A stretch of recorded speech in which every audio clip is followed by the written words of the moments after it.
französische Präsident, Herr Seibert, ist das für Emmanuel Macron diese Ja, Seite? genau. An Ach so. der Seite, okay. I'm sorry. Netter. Wasn't sure. Okay, ich rede noch. Ja, einen schönen guten Morgen. Herzlich willkommen zur Pressekonferenz der Bundeskanzlerin und des französischen Präsidenten nach dieser Sondertagung des Europäischen Rates. Ein Hinweis an die zugeschalteten Journalisten: Wenn Sie nachher eine Frage stellen wollen, dann benutzen Sie dieses Symbol der blauen Hand in Ihrer App. Und jetzt hat die Bundeskanzlerin das Wort. Ja, meine Damen und Herren, guten Morgen. Wir haben nach sehr langer Sitzung einen guten Abschluss gefunden und darüber bin ich sehr froh.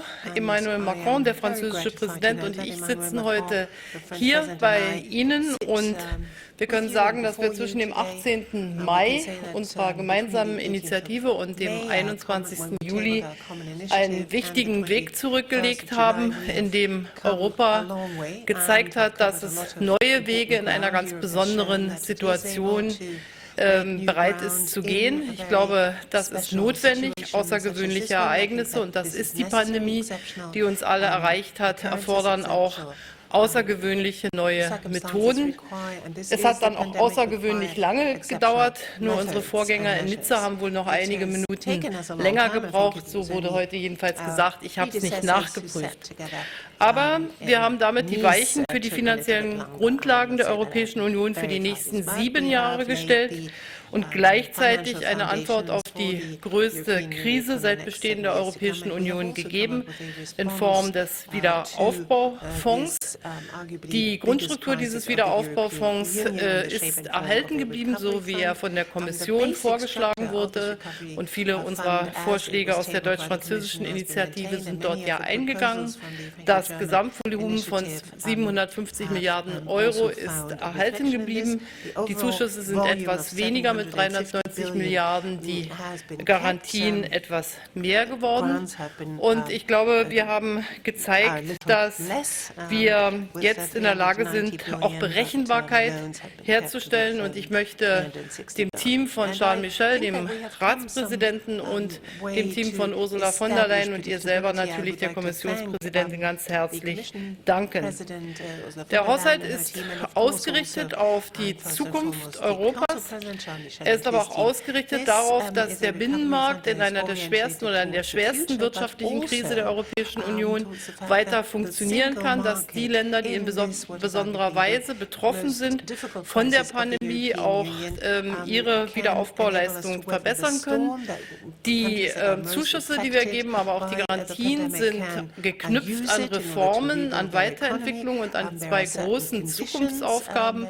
Klima, 30% der Ausgaben insgesamt werden für Klimafragen ausgegeben und auch für Digitalisierung. Und es hat eine lange Diskussion darüber gegeben, wie kann man das auch nachvollziehbar machen, dass die Reformen wirklich durchgeführt werden. Und da wird auf der einen Seite natürlich die Kommission eine wichtige Rolle spielen, aber auch die Mitgliedstaaten werden das überprüfen. Ich will noch einmal zusammenfassen, dass es natürlich vor allen Dingen darum ging, hier heute Entschlossenheit zu zeigen. Das war nicht einfach.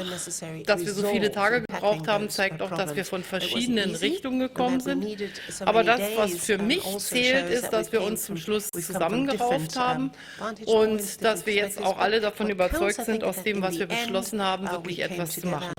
Wir werden jetzt natürlich mit dem Europäischen Parlament noch einmal sehr schwierige Diskussionen haben. Da wird auch die Präsidentschaft, die Deutschland jetzt ja gerade innehat als rotierende Präsidentschaft, eine wichtige Rolle spielen. Und ich hoffe, dass unsere Kolleginnen und Kollegen im Europäischen Parlament auch gesehen haben, dass wir um eine gute Lösung gerungen haben und dass dann auch wir in gute Diskussionen mit dem Europäischen Parlament kommen. Ich bin sehr erleichtert. Im Februar haben wir es nicht geschafft. Jetzt haben wir es geschafft. Und das ist ein wichtiges Signal, glaube ich, auch über Europa hinaus, dass diese ganz besondere Struktur, dieses ganz besondere Gebilde, die Europäische Union, bestehend aus 27 27 Mitgliedstaaten sicherlich mit ganz verschiedenen Hintergründen kommen, doch gemeinsam handeln kann, Handlungsfähigkeit bewiesen hat, und das ist ein gutes Signal. Merci beaucoup. Merci, Madame la Chancelière, chère Angela. Permettez-moi d'abord de commencer par un mot de condoléances et de tristesse suite au drame qui est survenu en France sur l'autoroute A7. J'ai une pensée pour les familles des 5 enfants qui ont été tués et les familles aussi de toutes les autres victimes qui sont entre la vie et la mort.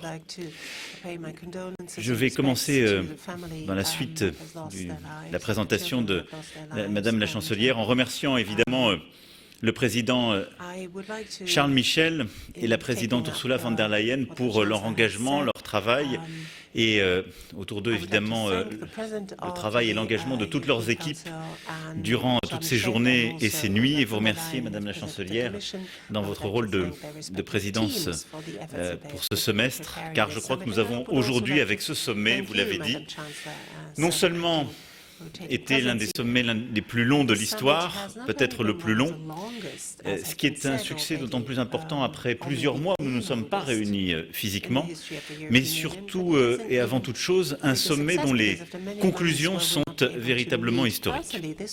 Nous avons mis en place une capacité d'emprunter en commun, de mettre en place un plan de relance solidaire pour la première fois. L'objectif que nous nous étions fixé, d'une enveloppe de 750 milliards d'euros au total, a fini par obtenir l'accord de tous, avec, Madame la Chancelière l'a rappelé, en effet, une enveloppe pour les subventions qui a été finalement de 390 milliards d'euros, mais ce qui est une enveloppe conséquente, qui permettra d'ailleurs pour chacun des pays de financer une part non négligeable des plans nationaux. Cette enveloppe est un peu plus réduite que le plan franco-allemand ne l'avait souhaité le 18 mai dernier. Mais je veux qu'ici chacun mesure le chemin parcouru en 2 mois, ce qui à l'échelle du temps européen est extrêmement court. Et beaucoup d'ailleurs de nos collègues nous l'ont dit, ils ont été parfois surpris de l'accord franco-allemand du 18 mai dernier. En 2 mois, nous avons réussi à bâtir un consensus pour que ce plan de relance inédit devienne une décision et donc une réalité. Il a demandé de l'effort, de l'esprit de compromis, et je veux vraiment remercier l'ensemble de nos collègues qui autour de nous ont su ainsi s'engager. Au total, avec ce plan de relance, nous arrivons à un quasi-doublement du budget européen pour les 3 prochaines années. Et c'est cet ordre de grandeur qu'il faut avoir en tête. Et là aussi, mesurons le chemin fait, là où, au mois de février, nous étions bloqués sur un budget que certains voulaient réduire à 1% du produit intérieur brut européen. Nous avons aujourd'hui, avec à la fois le budget et le plan de relance, quelque chose qui est proche de 2% du PIB européen. Cette longue négociation a été marquée par des difficultés, parfois des oppositions, des conceptions différentes de l'Europe. Mais je me félicite qu'avec la chancelière, nous ayons toujours été du côté de l'ambition et de la coopération. Et pour moi, c'est tout le travail que nous avons mené ces 4 derniers jours, mais ces derniers mois et ces dernières années. Quand l'Allemagne et la France se mettent ensemble, elles ne peuvent pas tout, mais si elles ne se mettent pas ensemble, rien n'est possible.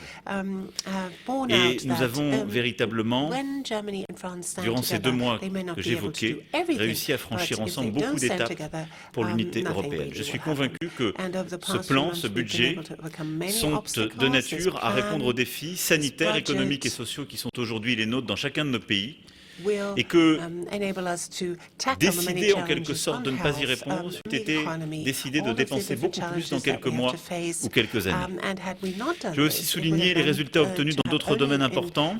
Nous avons porté l'exigence d'un budget consacré pour 30% au moins à des dépenses climatiques, donc un budget cohérent avec le Green Deal décidé il y a quelques mois.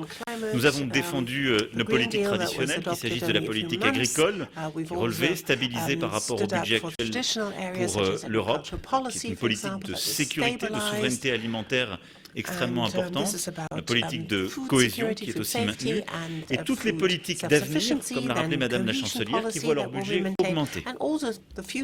Je veux conclure ici en soulignant l'essentiel, c'est-à-dire qu'il s'agit d'une étape majeure qui pour nous a été franchie grâce à plusieurs mois et derrière cela plusieurs années de travail et d'engagement commun.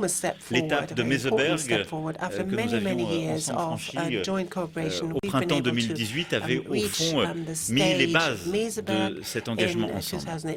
Le plan de relance fondé sur cette solidarité européenne, c'est un changement historique de notre Europe et de notre zone euro. C'est la première fois que nous mettons en place cette capacité budgétaire commune à ce niveau-là, en la basant sur une capacité d'endettement commun pour des projets nouveaux et en dessinant la perspective de ressources budgétaires propres additionnelles.